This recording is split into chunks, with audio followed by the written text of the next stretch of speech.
सवाल बुनियादी, कितने चांसेस हैं कामयाबी के गवर्नमेंट और पाकिस्तान तहरीक इंसाफ में डायलॉग? क्या मुज़ाकरात के बाद सियासी गैर यकीनी जो कैफियत है सूरत हाल वो ख़त्म हो जाएगी? देखिए, ये मुज़ाकरात जिस तरह कहा जा रहा है कि पसे पर्दा अभी मुज़ाकरात हो रहे हैं और मुज़ाकरात में बहुत चांसेस हैं, जो कि देखने में भी आ रहा है कि जी ये मामलात जो हैं ये तय होते हुए दिखाई दे रहे हैं। तो ये जो है मामलात, इनमें ये देखनी पड़ेगी कि ये शराइत ये जो पहली है कि ये मान लेंगे बानी की रिहाई, और इसके बाद जो जो कह रहे हैं ये जो किस तरह इनके लिए कमीशन बनाया जाए और ये तमाम चीज़ें 9 मई के ये चीज़ें इनको माननी पड़ेंगी पीटीआई वालों को, कि कुछ चीज़ें जैसे रिहाई के मामले में कहते हैं जिस कोर्ट में जाएं, कोर्ट में जाके अदालतों के फैसले करें, और दूसरे मामले में इनको माफ़ी मांगनी पड़ेगी। अगर ये चीज़ें हैं, अगर रिहाई भी कर देते हैं तो फिर ये इसके मुस्तकबिल में क्या होगा?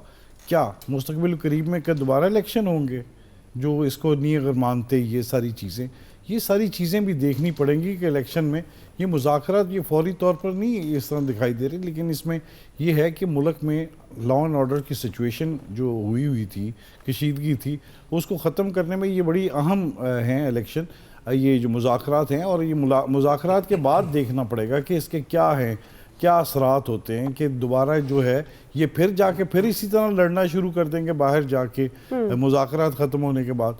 ये इसमें जो भी मुआहदे होंगे इसमें देखना पड़ेगा कि ये जो अमन के लिए जो मुज़ाकरात हो रहे हैं मुल्क में, ये लॉन्ग टर्म होंगे या शॉर्ट टर्म होंगे, कि ये मुज़ाकरात के बाद ख़त्म होते ही फिर दोबारा जाके आपस में एक दूसरे के ख़िलाफ़ लड़ने में।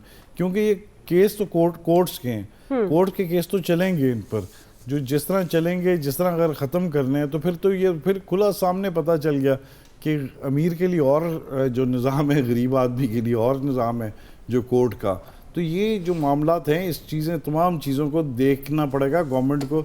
ये भी तमाम चीज़ें हैं, ये शराइत जो इनकी मानते हैं किस हद तक मानते हैं, या पीटीआई वाले किस हद तक मान लेंगे, ये बराबरी की बुनियाद पर जो भी होगा। लेकिन इसके बाद है कि इलेक्शन के ये जो मुज़ाकरात के बाद जो है वो सिचुएशन ये बताएं कि इलेक्शन करवाना चाहते हैं या फिर इसी गवर्नमेंट को चलेगी या इसको चलवाया जाएगा। जो भी मुज़ाकरात के लिए गवर्नमेंट नहीं आना चाहती थी, गवर्नमेंट को ज़बरदस्ती ला के बैठाया गया है, और गवर्नमेंट ला के बैठा के गवर्नमेंट से अब मुज़ाकरात करने के लिए, वो बात बिल्कुल ठीक है कि जो भी है, जो प्लान है वो प्लान जो चलेगा, ए है या बी है, जिस तरह इस मामलात को ख़त्म करके मुल्क में जो कशीदगी थी उसको ख़त्म करना, ये बहुत अहम बात है कि इसको ख़त्म करना बड़ा ज़रूरी था।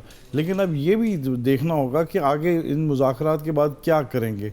बाहर अगर बानी पीटीआई आए तो फिर दोबारा से फिर एक तहरीक चल पड़ेगी। तो ये तमाम जो चीज़ें हैं कि ये मानते हैं कि रिहाई के बाद पाकिस्तान में रखना है कि पाकिस्तान से बाहर भेजना है, ये तमाम चीज़ें देखनी पड़ेंगी जो वक्त के साथ साथ आइंदा चलती जाएंगी कि किस तरह मुल्क में किस तरह इनको सबको काबू रखना है, वरना ये मामला सुलझते हुए नहीं दिखाई दे रहा। खान बाहर जा रहा होता ना, पहले हफ्ते भेज देते।